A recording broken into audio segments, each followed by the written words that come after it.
So what are tax sale auctions? Well, tax sale auction is another spelling for opportunity for you.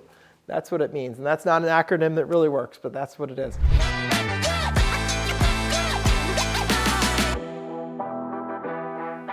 So let me tell you about tax sale auctions, because that's how I started my career many, many years ago in real estate, buying cruddy properties at tax sale auctions. And that's probably the first thing to know about tax sale auctions. Got a lot of cruddy properties. So you're truly in the bargain basement. It's a lot of stuff that isn't worth anything, but there are a few gems in there. Just like you hear those stories about someone that went into the thrift shop and bought a thing that turned out to be a Ming Dynasty vase and they made a bunch of money with it. There are things like that in this bargain bin, but in order to take advantage of that, you gotta know what you're doing, gotta know what you're looking at. So in tax sale auctions, here's the structure of it.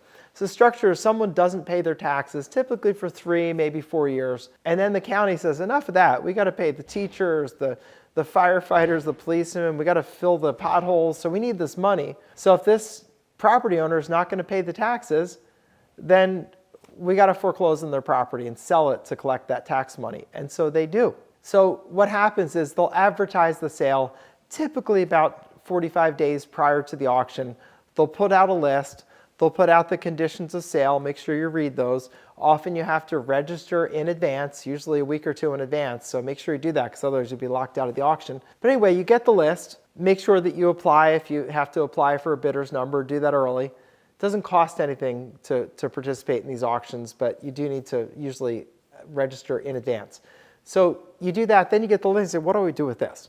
What you do with the list is what's called due diligence. That means, in simple English, understand what you're potentially buying. You have to look at each property and decide if you actually want that property. And the challenge is, often these lists are thousands of properties, yet most of them, probably 90% of the time, someone is going to pay the taxes in advance of the sale on any property that's worth anything, meaning properties that have value. So what you're going to end up with at the day of the auction is a mix of some very valuable properties, which are nice and good buys, and a lot of junk that isn't worth anything. The junk is things like a landlocked parcel that has no road access or has no sewer, no water, no electrical service, so it's really hard to do anything with it. There's a lot of that out there. Also narrow strips of land that are just from when surveyors made a mistake.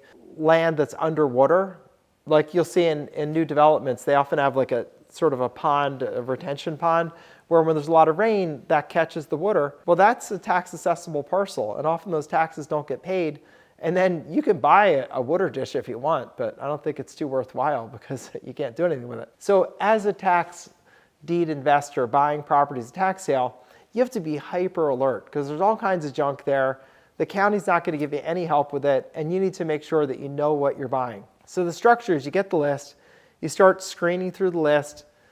You can do that electronically. One of the easiest ways is you go pull up Google Maps and do the street view where you can, they drive cars around the streets and they take pictures. You can go into Google Maps and see the street. You'll see a little picture of a man, just put the man down on the street, and then you can turn around and you'll actually see a photo of the street, typically a photo of the property, and you get an idea of whether it's a neighborhood that you want to own a property in, whether that property is anything that you'd possibly want to own.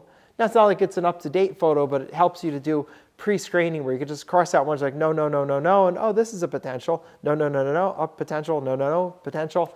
So you can do that, and what you're trying to do is whittle your list down so that 4 or 5 days prior to the auction, you have maybe 50 or 60 properties that you have an interest in, and you're also going to be checking along the whole time to see which properties the taxes are paid off in. Because what happens, people at the last minute will rush and pay their taxes, make a payment arrangement, borrow money, they'll take care of the problem. And what's nice is the counties will update their lists. So they'll typically remove the properties from the sale list where the taxes have been paid, or at least they'll mark it as paid. And then if that's on your short list, you just cross it off and don't do any more due diligence on it. So 3 or 4 days prior to the sale is when you start your physical due diligence. That's where you're going to go and drive around and actually put eyes on the property to see, is this a burned out shell of a property? Is it vacant land? What is it? And you spend the 3 or 4 days prior to the auction driving the properties and checking them out and making your very short list of ones you want to bid on. And then you go to the auction to bid. Now, many of these auctions are being held online these days, so it's a lot easier. So going may just mean going to your spare bedroom with the computer. Sometimes they're held physically, which is also good. But either way you do it, you need to know what you want to bid on before that auction day. You need to have seen each property. And you also have to realize this is going to be a process that probably has some issues with it.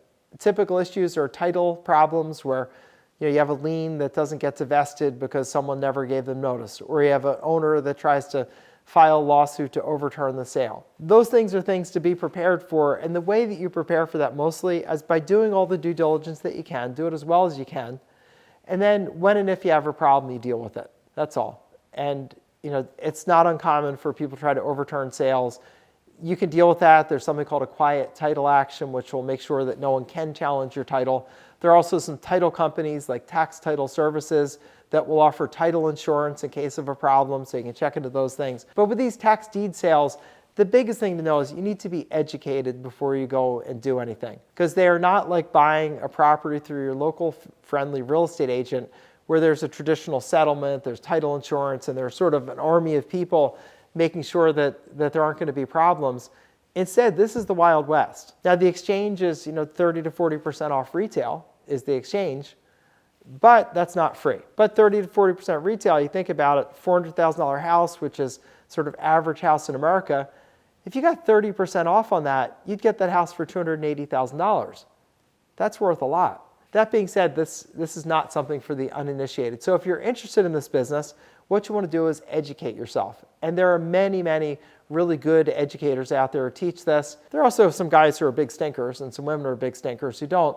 And what I encourage you to do is do some Google searches, look for people who are teaching tax deed investing, and evaluate for yourself, who's good and who's not. I got a good friend of mine who really is great at this. Matter of fact, there's a way of doing it where there's no competition, which I found really fascinating. I sat down for an interview with him, and what I'd say, why don't you go watch that interview? It's only 20 minutes, and my friend is a world-class expert, and he has some really novel takes on this and some ways of doing it that you probably have never heard of. So what I'll do is I'll better just put a link to the video up above my left shoulder. If you don't see that, it just means that your browser doesn't support it.